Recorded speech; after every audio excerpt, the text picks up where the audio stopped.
Assalamualaikum warahmatullahi wabarakatuh. Alhamdulillahirabbil alamin. Assalatu wassalamu ala asyrafil anbiya'i wal mursalin sayyidina wa maulana Muhammad wa ala alihi wa sahbihi ajma'in. Amma ba'd. Alhamdulillahirabbil alamin. Puji syukur kehadirat Allah Subhanahu wa taala yang telah memberikan kita nikmat sehat walafiat sehingga kita semua dapat belajar jarak jauh.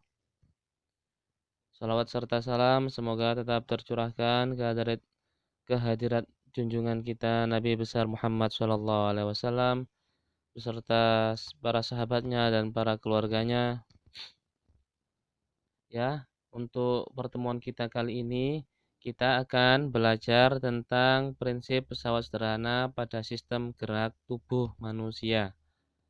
Ya, karena pada pertemuan sebelumnya kita sudah tuntas belajar tentang semua macam-macam pesawat sederhana beserta contohnya dan juga perhitungannya. Sekarang prinsip gerak pesawat sederhana pada sistem gerak tubuh manusia.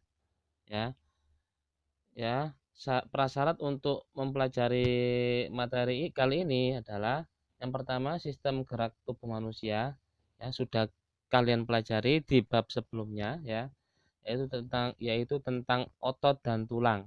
Otot sebagai alat gerak aktif dan tulang sebagai alat gerak pasif ya. Nanti ada kaitannya sama tuas untuk tulang. Terus berikutnya tentang pesawat sederhana juga sudah kita pelajari bersama ya. Macam-macam pesawat sederhana ada pengungkit, ada bidang miring, katrol dan roda berporos. Untuk prinsip pesawat sederhana pada tubuh manusia itu lebih banyak penerapannya yaitu pada pengungkit ya.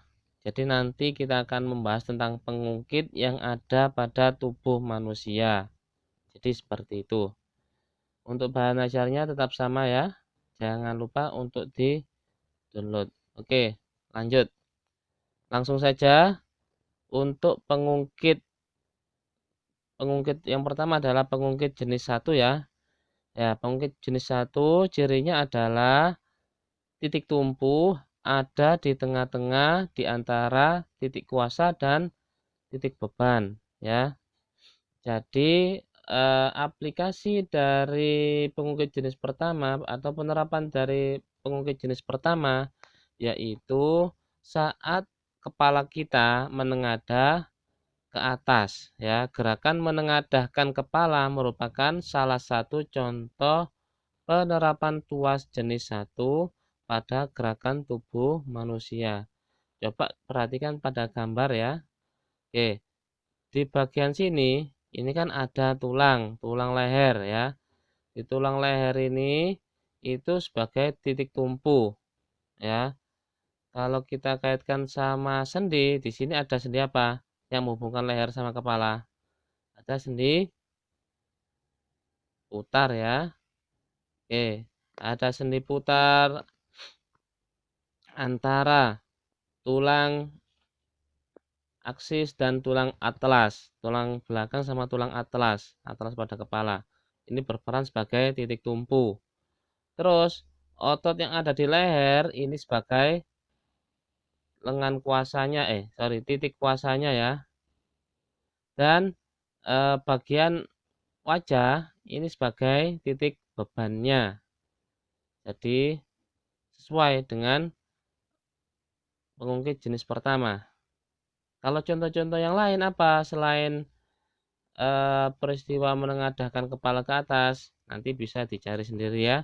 Pokoknya konsepnya itu titik tumpu harus ada di tengah di antara titik kuasa dan titik beban. Jadi seperti itu. Yang berikutnya yaitu pengungkit jenis kedua ya. Salah satu contoh gerakan yang menerapkan konsep prinsip jenis kedua yaitu gerakan kaki menjinjit ya. Coba kamu perhatikan pada gambar. Oke. Ketika kita menjinjit bagian paling bawah yaitu telapak tangan sini ya sama permukaan tanah itu berperan sebagai titik tumpunya ya. Terus bebannya itu ada di tengah, ya. Jadi di bagian sini itu lurus ke atas, ini kan ada tulang yang menyambungkan sampai ke tubuh kita. Ini sebagai beban, ya. Jadi ini menumpu beban tubuh kita. Terus ada otot di bagian sini, ya, betis ini. Itu yang berperan sebagai titik kuasa, ya. Gaya kuasanya ini ada di otot yang ada di betis ini. Oke, untuk berikutnya ada pengungkit jenis ketiga, ya. Untuk pengungkit jenis ketiga itu contohnya adalah gerakan mengangkat barbel. Jadi barbel atau apapun itu yang diangkat dengan lengan, ya, itu merupakan contoh pengungkit jenis ketiga, di mana barbel ini berperan sebagai bebannya, ya. Terus lengan kuasanya itu yang mana? Kuasanya itu otot yang ada di lengan, ya. Di sini. Ini berperan sebagai kuasa. Nah, tulang lengan ini ditarik oleh yang namanya otot bisep, ya. Karena dia tarik otot bisep berarti otomatis titik kuasanya ada di sini. Dan titik tumpunya ada di siku, ya. Karena yang sebagai porosnya itu bagian sikunya, sehingga ini sesuai dengan pengungkit jenis ketiga. Adapun contoh-contoh yang lain, misalkan, ya, seperti gambar ini, ada seseorang yang melompat ke atas bersiap-siap untuk melakukan smash, ya. Bersiap-siap jumping untuk melakukan smash pada permainan bulu tangkis. Nah, ini pengungkit jenis 1. Ini gerakan kepala menengadah ke atas, ya. Jadi pas menghadap ke atas itu penerapan dari pengungkit jenis pertama. Cirinya titik tumpu, yaitu tulang belakang sama tulang atlas itu sebagai titik tumpunya. Titik tumpunya ada di tengah, berarti pengungkit jenis pertama.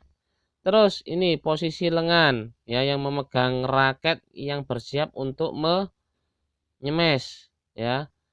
Nah, posisi raket ini sebagai beban.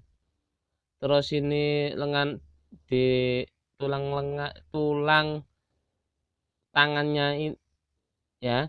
Terus kemudian di posisi tangannya ini itu sebagai bebannya dan titik tumpunya ada di siku. Berarti ini pengungkit jenis ketiga, ya. Loh, kuasanya ada di tengah-tengah. Terus ketika dia menjinjit, ya, itu posisinya dia menjinjit, ya, maka bebannya ada di tengah. Seperti itu. Contoh yang lain, apa ayo? Ya,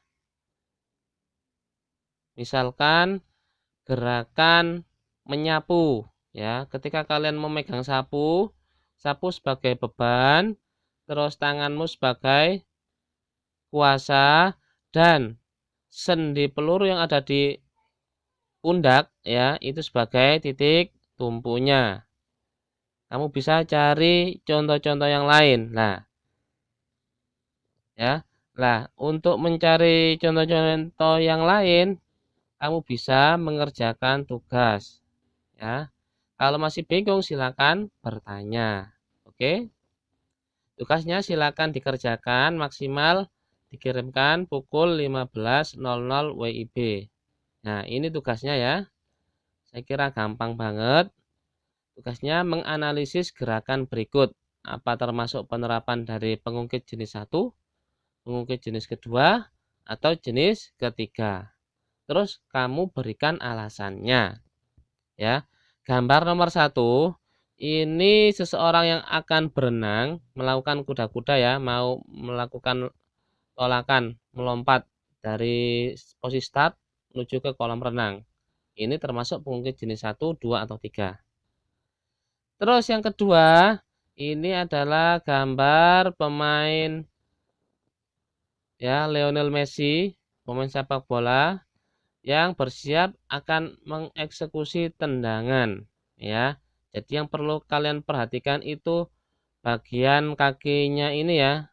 Kaki sebelah kiri ini, yang saya tunjuk ini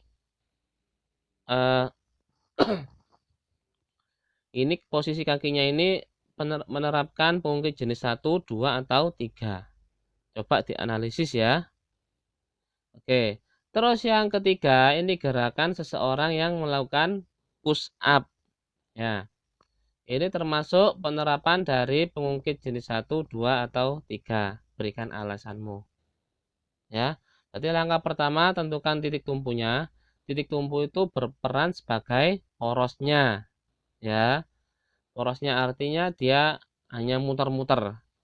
Nah, kalau di nomor 1 yang bagian muter-muter yang mana? Ya, kalau bagian nomor 1 ini kamu perhatikan seluruh tubuhnya ya. Kalau yang Messi menendang ini perhatikan kaki yang sebelah kiri. Kalau yang push up ini ya sistemnya ini seluruh tubuh. Kamu perhatikan mana yang berperan sebagai titik tumpu, mana yang memberikan gaya kuasanya, gaya dorongan, dan mana bebannya ya. Berarti termasuk pengungkit jenis 1, 2, atau 3. Oke, saya kira cukup ya pelajaran kali ini. Semoga apa yang kita bahas menjadi ilmu yang bermanfaat, menjadi ilmu yang barokah.